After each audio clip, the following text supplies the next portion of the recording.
네, 지불리의 손자병법 민주당의 김병주 최고위원님 어서 오십시오. 네, 안녕하세요. 너희는 뭐다 정말 네. 지금까지 들어본 민주당 멘트 중에 최고로 꼽습니다. 아이고. 아, 네. 좋아요. 그렇죠. 그래. 장동혁이가 진짜 정강 바백한 거죠. 네, 정강훈이다 하는데 수식어가 빠졌잖아요. 예. 한교안이다 했는데 한교안이 어떤 인물이에요? 그러게 말이에요. 네, 참. 어제 대법원 앞에서 1인 시위 하셨던데요. 네, 네. 뭘로 하신 거예요? 사법부의 내란 수사를 촉구하는.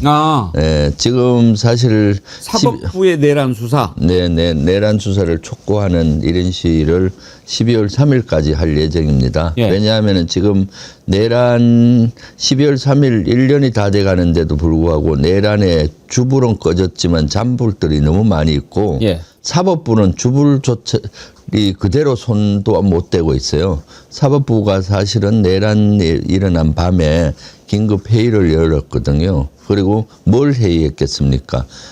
계엄하에서는 군사법원이 운용되는데 민간인들 13개 범죄에 대해서 군사법원을 넘겨야 돼요. 그런 이양에 대한 회의를 한 걸로 저는 추적을 하거든요. 예. 추정을 하기 때문에. 그런데 사실 행정부라든가 군이라든가 이런 데는 수사나 자체 조사가 이루어지고 있는데 유일하게 사법부에 대한 내란 동조는 수사가 안 이루어지고 있기 때문에 그렇죠. 조의대라든가 법원 행정처의 수사를 촉구를 지금까지 계속 해왔는데 언론에서도 주목을 안 하고 있고 안 하고 있고 그래서 제가 어제 메시지를 내고 그대로 있어서는 안 되겠다. 12월 3일까지 행동해야 되겠다. 수사할 때까지. 그럼 그 수사는 어디서 하는 겁니까? 그건 내란 특검에서 해야 되는 거죠. 특검 일단. 앞에서 시위를 했어야 되는 거 아닌가요? 일단 왜냐하면은 이쪽이 대법원 타겟이다. 여기를 해라. 네. 특검 맛보다도 적시를 해주시는 거군요. 네, 그렇죠. 네. 아니 아까도 그 얘기 했어요. 지금 내란 전담 재판부 사실 진작 만들었어야 되는데 사실 네. 너무나 아쉽고 그렇죠. 지금 바꾸자니 재판이 늦어질 가능성이 있으니 직 의원이 하는 것을 우리가 똑똑히 지켜보면서 딴짓 네. 못하게 하는 것도 중요하고 네. 일단 1심 재판 끝나면 직 의원이는 반드시 삶아야 된다. 그렇죠. 절대 용서하면 안 됩니다. 네, 그럼요. 네. 직 의원이 한 거 보십시오. 그러니까요. 네. 저건 정말 그 특별법이라도 만들어서 직 의원은 처단을 해야 된다고 생각합니다. 네. 어떻게 재판을 저런 식으로 합니까? 그럼요. 직위원도 그렇고 조의대도 그렇고 법원 행정처장도 저는 마찬가지라고 예. 봐요. 법원만 지금 내란에 관계된 손을 못 댄 겁니다.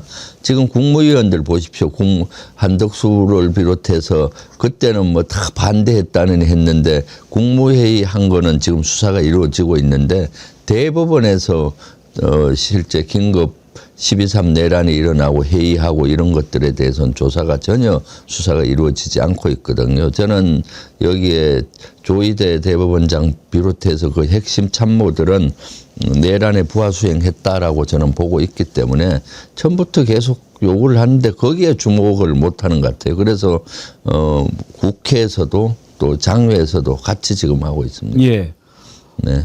아니 말이 되는 짓을 해야 대충 넘어가죠. 네. 이거는 말이 안 되는 짓을 하고 있는데 아니 상권 분립이면은 상권 분립이지 사법부는 아무리 잘못을 해도 처벌받지 않는다. 그렇죠. 이런 것은 아니지 않습니까? 네, 그럼요. 네, 이거 어떻게 이런 경우가 있는지 저는 요즘에 하는 거 보면서 야 사법부가 도대체 그동안에 어떻게 해왔는지 알겠다 싶더라고요. 네, 그럼요. 사법부 카르텔이 너무 견고하죠. 그러니까 조의대를 중심으로 해서 보십시오. 직위원 재판부가 윤석열을 풀어주고 지금 재판하는 모습도 그 모습인 거고 조의대는 또 범란을 일으켰잖아요.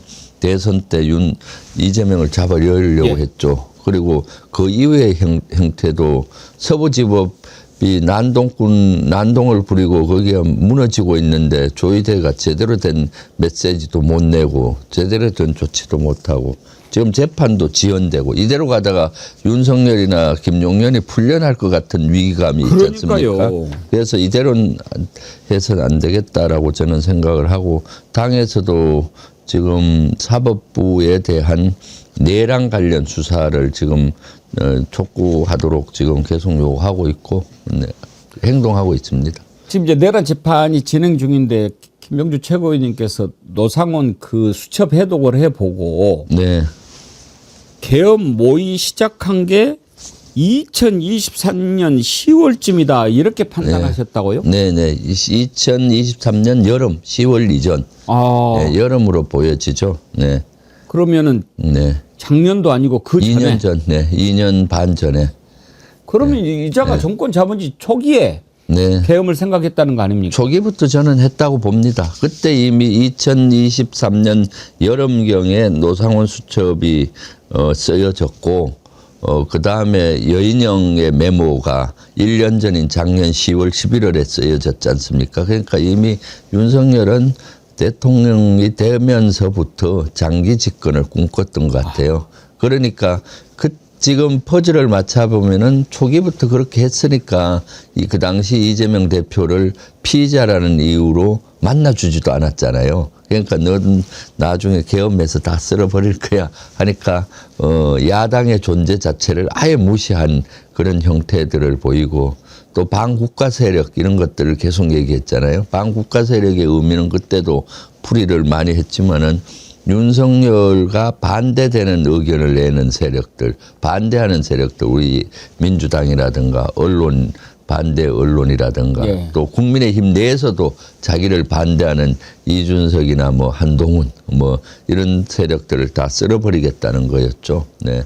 그래서 작년에 23년 여름쯤이라고 했던 것은 실제 거기 보면은 명단이 나오는데 장군의 명단이 그해 11월에 그대로 인사가 됩니다.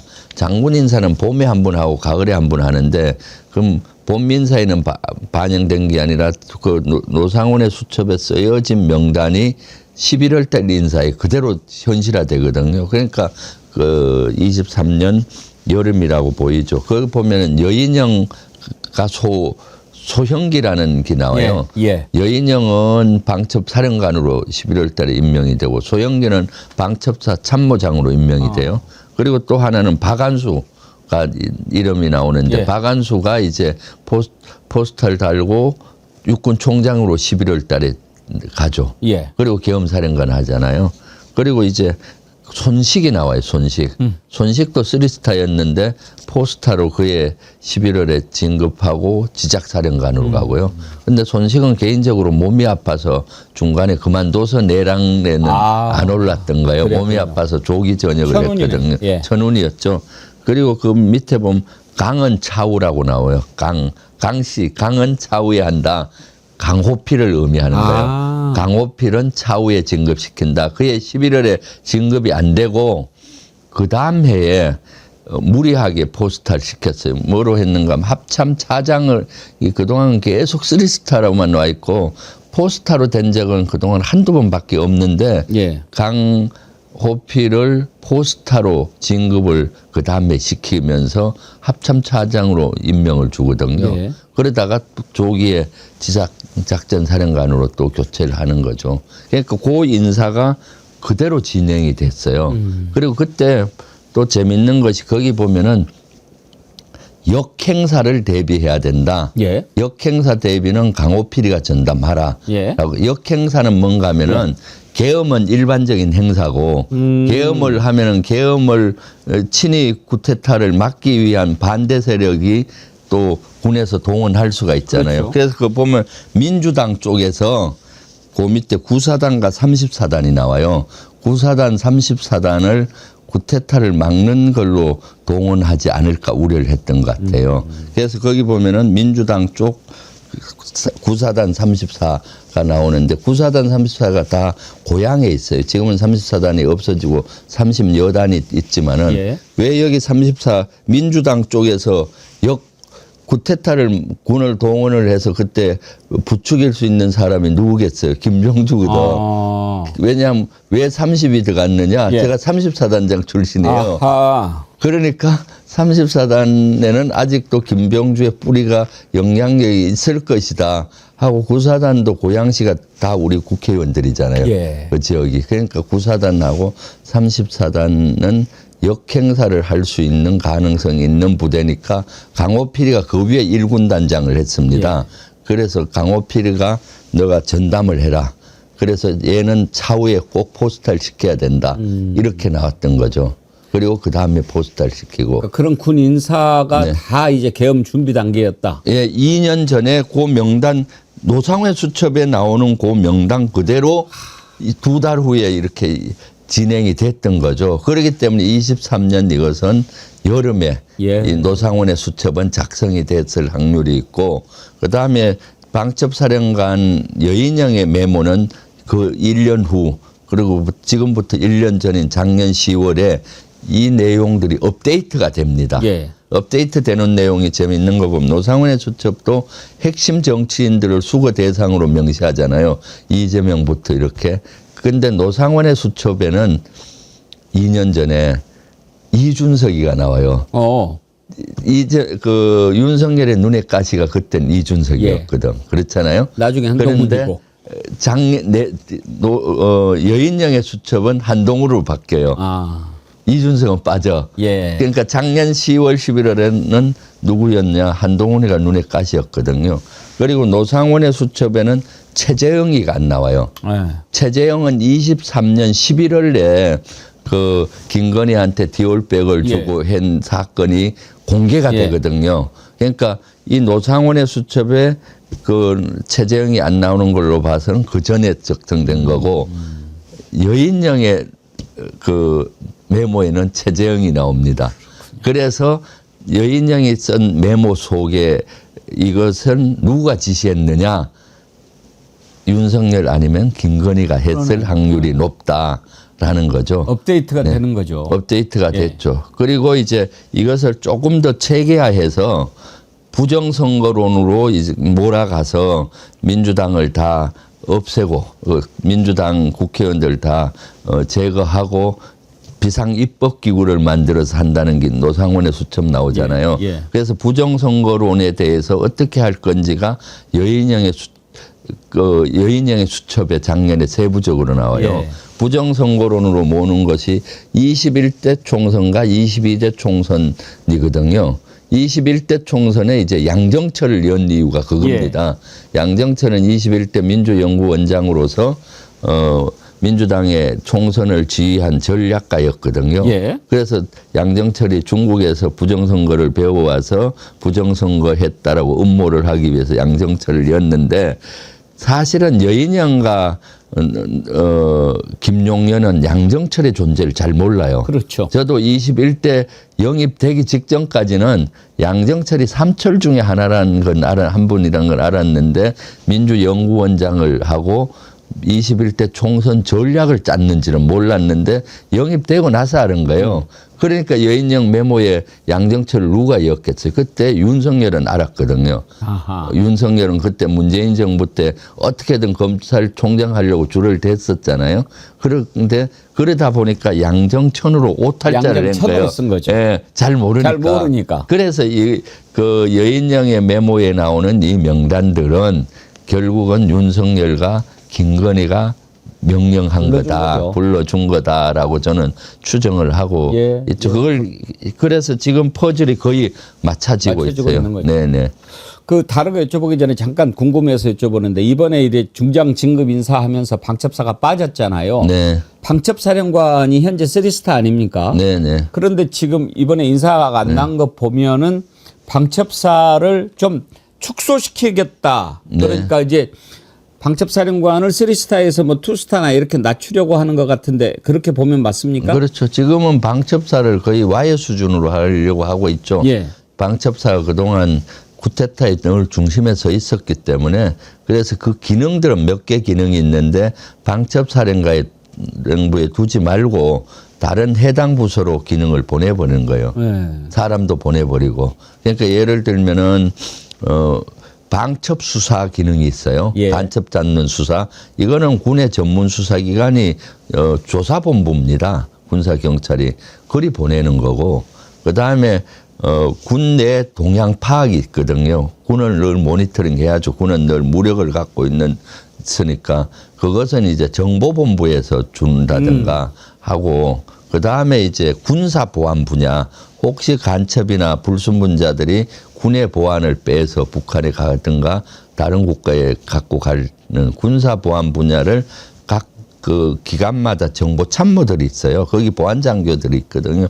그쪽으로 이양을 해버리면은 실제 기능들이 분산되니까 방첩사가 실질적인 임무는 수행은 하되 와해가 되는 거죠. 그러면 다시는 이러한 구테타에 그러니까요. 방첩사가 관여되지 못하게 하는 거죠. 근데 왜 그게 그렇게 안 될까요? 사실 이제 국정원도 중앙정보부 때부터 이렇게 이제 시작돼가지고 워낙 국내 정치 개입을 많이 하니까 계속 노력해가지고 지금은 이제 국내 정치 개입 거의 빠졌거든요. 네. 그런데 지금 방첩사라고 하는 게 옛날 보안사 아닙니까? 그렇죠. 그래서 좀 문제가 많으니까 기무사로 바뀌었다가 안보지원사령부로 바뀌었다가 방첩사 되고 그런 거 아니에요? 네네. 그런데 또 그 짓을 한단 말이에요. 네. 왜 안 되는 걸까요? 그러니까 그 어떤 조직이 있으면은 사령부 같은 게 있으면은 생리적으로 그 조직도 생존을 해야 되잖아요. 그러니까 조직을 키우려고 그리고 임무를 강화하고 하죠. 그러니까 방첩사가 군의 동향을 파악하는 그 기능을 계속 강화해 왔던 거예요. 그거를 이제 옥죄는 방법은 합법적으로 군사 보안이라는 이유로 보안 점검해갖고 갑자기 불시에드 가서 막 서랍들 다 지리고 건수 잡아서 또 처벌하고 하니까 사실은 사정기관으로서 무소불위의 권력을 군에서 유지를 했고 그러면 이제 예를 들면 구테타를 하려고 하는 사람 입장에서는 그 방첩사를 활용을 하지 않으면 군의 동향을 모르잖아요.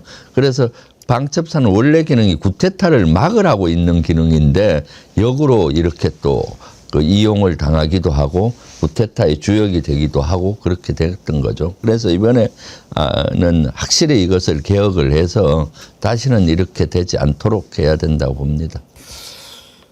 지금 방첩사 3스타 된 게 언제죠? 제 기억에 보안사 전두환이 보안사령관 할 때도 2스타였는데. 네, 그 이후에 3스타로 줄곧 됐던 것 오히려 같고. 그걸 줄여야 된다고 했는데 그러고 보니까 3스타로 오히려 더 격상돼 버렸네요. 네, 네. 그래서 지금은 뭐 이번에는 2스타로 내려왔고 지금 이제 그 임무를 다른 부서로 이양하는 작업을 지금 하고 있습니다.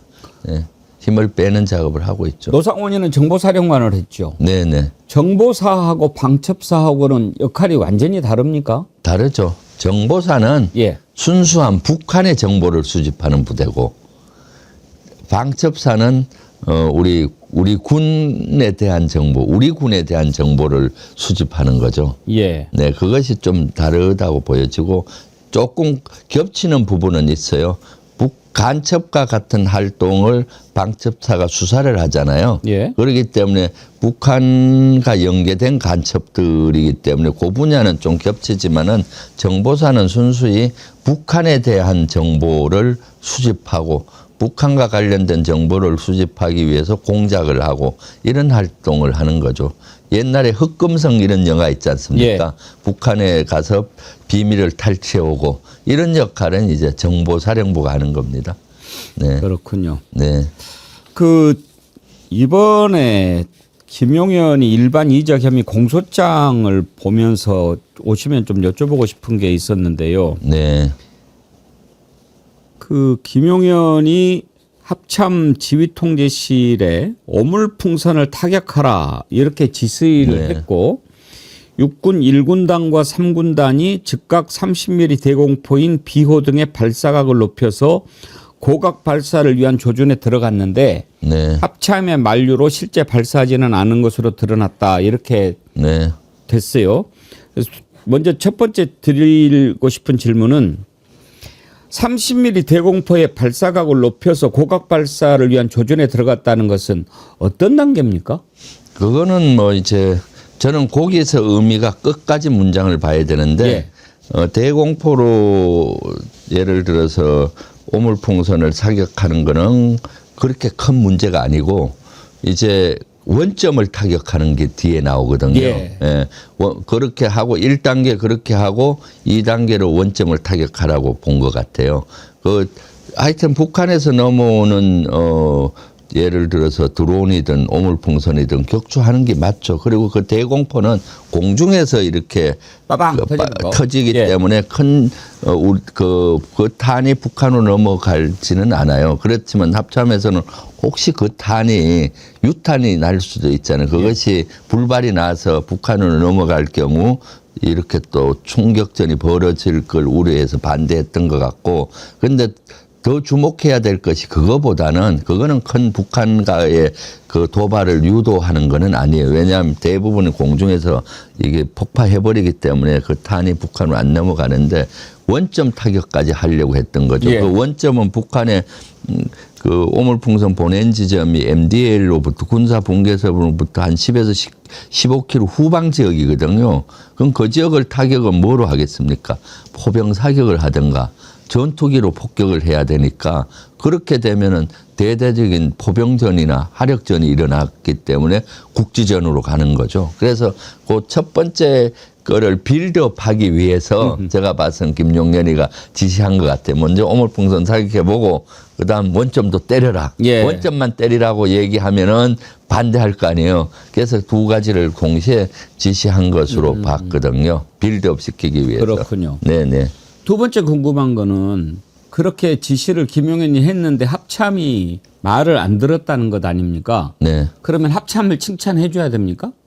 합참이 그나마 그 제대로 판단을 전 했다고 봐요. 예. 김용현이 원점 타격을 하라고 했을 때 합참에서 반대했거든요. 그리고 이것은 유엔의 규정도 위반하는 거고 또 유엔 핑계를 많이 댔더라고요. 유엔사에 통보를 해야 되지 않습니까 하면서, 또 왜냐하면 합참에서도 정상적인 장군 입장에서 보면은, 참모들 입장에서 보면, 그럼 당연히 북한이 포격을 우리한테 보낼 텐데 그럼 국지전으로 하잖아요. 그래서 그것은 사실은 동의하기가 어렵죠. 그래서 그것은 그 분야에 대해서는 합참이 전 잘했다고 봅니다. 예. 거기에 대해서 반대하고 소극적으로 한 것은. 그럼 네. 합참은 우리가 이번은 이것은 인정을 할 수 있다. 네네. 알겠습니다. 네. 김영일 님이요. 충성 예비역 병장입니다. 김병주 사령관님. 제 의견은 방첩사와 정보사를 해체해서 합참 정보본부와 777 사령부로 이전시키면 좋겠는데 어떻게 생각하십니까? 뭐 그것은 뭐 하나의 아이디어긴 한데 또 예. 777 사령부는 그렇게 되면 777 사령부가 또 다 역할을 하죠. 777 사령부는 북한을 귀로 듣는 부대고요. 북한의 감청 부대죠. 북한에서 일어난 무전 이런 걸 감청하는 부대가 특화되어 있는 부대이기 때문에 그게 좀 하고, 정보사는 눈과 사람이 침투해서 하는 예. 그런 거기 때문에 한 곳에 또 모으면 또 부작용이 날 수가 있습니다. 내란과 관련해서 한 가지만 더 여쭤보고 다음으로 넘어가지요. 지금 이제 우리가 애당초 윤석열이 내란을 일으켰을 때 이자가 왜 내란을 일으켰을까, 그리고 어떤 식으로 모의했을까, 그냥 상상했던 것들이 하나하나 퍼즐이 다 맞춰져 가고 있지 않습니까? 네, 네. 우리는 딱 이자가 내란을 일으켰을 때 왜 그랬는지 금방 알았죠. 네, 그렇죠. 김건희 죄 드러날까 봐, 그리고 네. 지가 경로해가지고 최혜병 외압 행사한 거 다 드러날까 봐, 네. 이런 것들 다 차제 그냥 뭐 반국가 세력으로 몰아가지고 처단해버리고 의사들도 그냥 정리해버리고 그걸 발판 삼아가지고 장기 집권하려고 한 거 알고 있어요. 네. 근데 이제 지금 수사가 시작돼가지고 조금씩 드러나는데, 김병주 최고님은 누구보다도 그 일을 처음부터 네. 쭉 보셨는데 지금 단계에서 이건 우리가 좀 놓친 것 같으네, 이건 좀 잘못 생각한 것 같으네, 이런 부분이 혹시 있습니까? 네. 그 지금 말씀하신 부분이 조금 지엽적인 부분이라고 봐요. 저는 우리가 그렇게 봤잖아요. 예. 명태균 게이트 뭐 이런 거 콘에 몰려서 했다. 그렇게 봤는데 지금 노상원의 수첩이라든가 메모라든가 그 법정에서 증언하는 이런 모든 것들을 보니까 윤석열은 대통령 되면서부터 장기 집권을 해야 되겠다라는 꿈을 꿨고, 그 장기 집권의 방법으로는 반대하는 세력을 반국가 세력으로 몰아서 계엄 때 다 쓸어버리겠다. 언젠가 계엄을 해야 되겠다. 그러니까 민주당 복이 야당하고도 대화할 필요가 없고 이재명 대통령 그 당시 대표하고도 대화할 필요 없다. 이렇게 본 거예요. 그런데 시점이 이제 그 내란 계엄을 하려면 조건을 만들어져야 되잖아요. 조건이 만들어져야 되는데 그 시점이 자기가 코너에 몰리니까 이제 그걸 가속화시켰던 거죠. 명태균 게이트라든가 최상병 국정조사 이런 것들이 불거지고 코너에 몰리니까 이제는 내 계엄을 일으켜서 반대 세력을 싹 쓸어버리고 내가 장기 집권을 해서 왕이 돼야 되겠다. 그런 꿈을 꿨던 거고 김건희는 나중에 이어받아야 되겠다라고 그 꿈을 대통령이 되면서부터 꿨던 것 같아요. 그리고 더 추적하면은 그 전부터 윤석열은 전두환의 12.12 쿠데타를 동경했던 것이 아닌가라고 저는 생각을 해요. 자기가 그렇게 만약에 뭐 전에 검사 시절에도 그런 얘기를 했다 하잖아요. 그러니까 그때 대선 때로 보십시오. 그때 큰 게 문제가 됐던 것이 전두환이가 뭐 리더십은 있었다 뭐 이렇게 하면서 막 그랬잖아요. 그래서 상당히 역풍을 맞고 그랬었는데 이미 그 윤석열은 쿠데타의 DNA가 있었고 대통령이 되면서 독재 왕이 되고 싶었다. 그 시점이 자기가 코너에 몰린 시점으로 한 것으로 보여집니다. 알겠습니다. 다음으로 넘어갈 텐데요. 이번에 이제 핵 잠수함 관련해 가지고 네. 미국에서 이제 승인이 나면서 우리도 이제 곧 보유를 하게 될 텐데 북한이 오늘 드디어 반응을 내놓았습니다. 네. 한국이 핵 잠수함 보유하면 핵 도미노를 초래할 것이다. 대응 조치를 취하겠다. 이렇게 엄포를 놨는데 지네들이 할 말인지는 모르겠습니다만 네. 대응 조치를 취하겠다라고 하는데 어떤 것을 예상할 수 있을까요? 북한은 이미 핵 추진 잠수함 만들겠다고 본인들이 선언했어요. 안 가지고 있습니까? 아직? 네, 안 가지고 있죠. 네, 핵 추진 잠수함은 북한은 잠수함의 기술에 있어서 우리보다 월등히 열세합니다. 잠수함도 아주 소형이었고요. 그래서 거기에 핵탄을 실으려면 핵하는 SLBM을 실으려면은 대형 잠수함을 만들어야 돼요. 최소한 한 4,000톤, 5,000톤급 그 정도 이제 만들 능력이 없죠. 그런데 그 핵추진 잠수함 만들겠다고 선언을 했기 때문에 하여튼 선언한 거는 다 그 북한이 이루거든요. 그런 사항이고 우리가 지금 가속화되고 있지 않습니까? 그래서 북한도 핵추진 잠수함을 만드는데 총력을 기울일 걸로 저는 보고 있습니다. 그런 대응 조치라고 보여져요. 네. 쟤네들은 뭐 핵 지금 뭐 인정해 주라고 하면서 네. 그러면서 핵 잠수함 그 잠수함 안에서 핵탄을 쏘는 미사일이 SLBM인데 그런 SLBM에 대한 실험 정도는 할 거라고 봅니다. 그래서 잠수함에서 못 쏘니까 바지선에 놓고 이렇게 하기도 하고 그렇게 했었거든요. 그래서 SLBM에 대한 미사일 시험 발사 이런 걸 통해서 본인들도 잠수함 능력이 우수하다 이런 것들을 좀 가짜로 이렇게 공개하고 이렇게 하지 않을까 싶네요. 북한이 핵은 보유하고 있어도 아직 핵 잠수함은 없군요. 네. 그러면 이대로 만약에 진행이 되면 우리가 북한보다 먼저 핵 잠수함을 가질 수 있겠는데요? 그렇죠. 네. 네. 만약에 핵 잠수함 만든다면 우리나라에서 이제 만들기로 된 거죠? 아직 최종 합의는 된 상태가 아니고 그런 방향으로 가고 있다라고 보면 될 것 같습니다. 맨 처음에 트럼프가 PB조선소 언급했을 때는 잘 모르고 한 얘기였을까요? 미국에서는 지금 만들기가 쉽지가 않잖아요. 미국이나 뭐 우리나 다 만들긴 어려운 건 마찬가지예요. 왜냐하면은 핵잠수함 만들려면은 최소한 5,000톤급 이상 한 7,000톤 도크가 만들어지고 해야 되기 때문에 그렇지만 우리가 한국에서 만들면 모든 기술자들이 있고 설계도면 또 금방 만들 수가 있잖아요. 그런데 미국에서 하면 좀 더 절차가 까다롭고 기술자도 부족하고 그래서 오래 걸릴 수가 있죠. 그렇기 때문에 일단 미국 트럼프는 늘 정치적인 메시지를 잘 내요. 모든 거는 미국에서 그러니까 그런 메시지를 냈다고 보고요. 지금 어쨌거나 우리 정부의 원칙은 가급적이면 우리 한국에서 만들고 핵 연료만 미국으로부터 제공받는다는데 이것은 구체적인 거는 아직 완전히 합의는 안 된 상태인 걸로 보이고 그런 방향으로 가고 있다는 거고요. 그리고 이번에 저는 한국에서 할 걸로 보고 있는 것이 이번에 미국의 해군 총장이 예. 우리 하나오션하고 현대중공업을 방문을 했습니다. 지난주에. 한 이유가 미국의 군함, 함정을 우리 하나오션이나 저기 한국에서 정비를 하는 것이 그러니까요. 합의가 됐어요. 그것은 지금 언론이 주목을 잘 안 하고 있는데 대단한 겁니다. 예. 함정은 완전히 비밀이거든요. 예. 그것을 우리나라에서 정비하면 그 안에 그걸 다 볼 수가 있지 않습니까?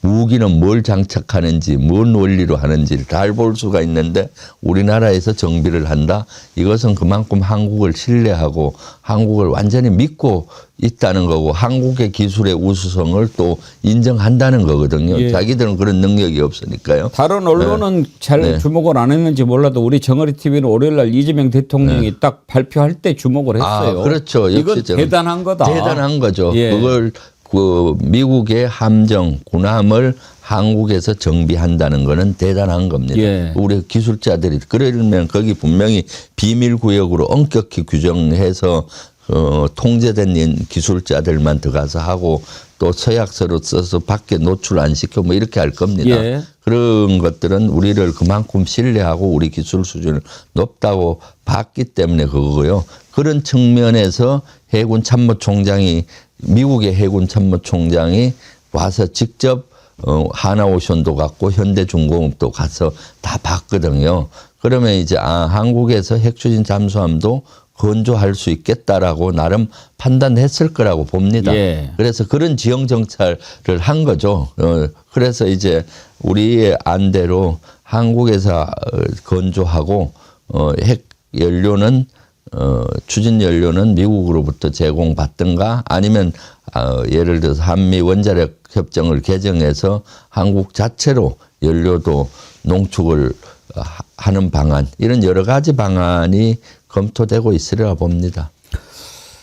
이번에 그 협상 과정 후일담을 김정관 산자부 장관한테 들었더니 참 어마어마했더군요. 네, 우리는 완전히 거의 막 포기하고 있었는데 네. 러트닉 장관한테 이렇게 김정관 장관이 계속 문자도 보내고 그랬는데 안 만나주고 그래서 어떻게 하다 보니까 9.11 테러 때 이 러트닉 장관 동생이 죽었더라고요. 네, 그렇죠. 거기 추모 예배라도 그러면 가게 해달라. 네. 그러면 고맙다. 예스 땡큐 해가지고 갔다는 거죠. 네. 그랬는데도 안 풀려가지고 나중에는 결국은 그러면 뭐 에이펙은 에이펙이고 협상은 협상이니까 뭐 그렇게 하자 이렇게 해버렸는데 그걸 이제 최후 통첩으로 알아듣고 오케이 한국 뜻대로 하자 네. 이렇게 타결이 됐다고 그렇죠. 뒤에 얘기를 해주던데. 그러니까 그 이재명 대통령께서도 상대의 트럼프나 시진핑의 마음을 읽어서 예. 트럼프 대통령한테 그런 메시지를 내어서 핵추진 잠수함 이런 것도 다 달성이 됐던 것 같고 김정관 장관이나 장관들도 아주 마음을 감동을 시켜서 이룬 예. 성과라고 봐요. 9.11 테러 추모식 같은 경우 러트닉 장관은 자기 잘 아는 사람들이 9.11 테러 때 그 희생이 된 것 같아요. 그러니까 그 아픔을 가슴에 갖고 있는데 그걸 인정해서 추모식에 와주니까 얼마나 고맙겠습니까? 그러니까요. 우리도 예를 들어서 경사보다도 조사에 와주면은 참 고맙거든요. 예. 저도 사실 몇 년 전에 아버님이 돌아가셨을 때 대구에서 장례식을 치렀는데 그때 코로나인데 제가 오지 말라고 다 그거를 그때 코로나 시기니까 조용히 하겠다고 했는데도 불구하고 서울에서 몇 명의 의원들이 오셨어요. 그거 되게 고맙더라고요. 감사하죠. 아직도 고마워요. 비친 느낌이야. 그러니까 그런 아픈 시기 이해해주고 9.11 추모식에 가지고 기도해 가주니까 얼마나 고맙겠습니까. 그런 것들이 움직여졌고 또 에이펙 때 와서 우리가 합의 안 되더라도 메시지라도 좀 통일되게 하자라고 메시지를 서로 통일된 어떤 걸로 하자는 식으로 얘기했더니 이게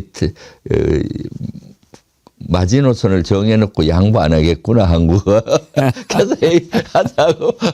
그러니까 이 마음의 문을 열고 들어가기도 하고 예. 전략도 맞고 그래서 이재명 정부, 이재명 리더가 뛰어나니까 그렇죠. 밑에도 다 그렇게 하는 거죠. 네. 이렇게 참 돌아보면 감사하죠. 이렇게 어려운 것들도 타결이 되고 어렵사리 타결이 됐지만 그래도 이제 어차피 이제 국민들 세금이나 이런 게 많이 지금 나가게 되는 상황 아닙니까? 네. 그래서 국민의힘은 국회 비준을 해야 된다라고 네. 하는데 민주당은 특별법으로 하자 이렇게 하고 있지 않습니까? 네. 비준보다는 특별법이 더 낫다고 하는 이유가 뭡니까? 비준은 사실 헌법에 조약일 때 비준으로 합니다. 예. 국가 재정에 막대한 그 재정적 부담을 가는 조약일 때 비준을 해야 된다라고 돼 있는데 이번에는 조약이 아니에요. MOU 협정이지 예. 그냥 MOU이기 때문에 굳이 국회에 승인은 사항은 아닙니다. 그런데 보고는 할 수 있겠죠. 지금처럼 자세히 브리핑했지 않습니까? 예. 그런데 지금 이것이 가기 위해서는 특별법으로 지원이 필요합니다. 예산이 지원되고 또 여러 가지 해야 되거든요. 그렇기 때문에 특별법은 오히려 비준보다도 더 강한 요건이잖아요. 법이니까. 그런 사항이라고 보면 됩니다. 굳이 그것을 국회 비준 형식으로 가는 것보다도 이것이 실질적으로 이루어지는 게 중요하고 그러려면은 여러 가지 법으로 해놓으면은 이제 그 지원받기도 쉽고 가기도 쉽고 정권이 바뀌어도 그러지 않습니까? 그러기 때문에 특히 이번에 한 것들은 실제 보면은 상당히 우리 국익 차원에서 유리한 면도 많아요. 사실은 최대의 방어선을 만들었고 그 미국의 각종 함정을 한국에서 정비한다든가 그리고 예를 들면 무기를 미국에 250억 불 구매한다 그런 것들은 사실 해왔던 거예요.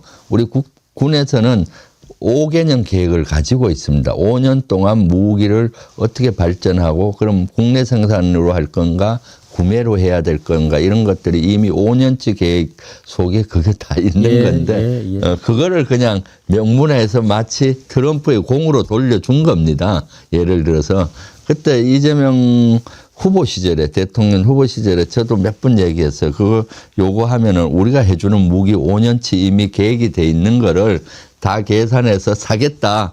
그러면 트럼프는 자기 공치사기를 좋아하잖아요. 그러니까 내가 이거 다 성사됐다. 그런 항목들이거든요. 그러니까 참 현명하게 했다라고 보여지고요. 그렇죠. 그리고 또 사실 국회 비준, 국회 동의죠. 그거를 받아버리면 아직은 모든 협상이 다 마무리된 게 아니잖아요. 네네. 근데 지금 만약에 비준을 받아버리면 나중에 또 못 고치잖아요. 그렇죠. 그걸 또 새로 해야 되니까. 네네. 그래서 발목을 오히려 잡는 그런 측면도 있기 때문에 국힘이 조금 괜히 막 딴지를 거는 것 같다는 생각도 듭니다. 네. 끝으로 당내 문제 하나만 좀 여쭤볼게요. 이제 그 지방선거 공천도 하고 그래야 되지 않습니까? 앞으로. 네. 김병주 의원님이 지금 경기도지사 준비하고 계시죠? 네네.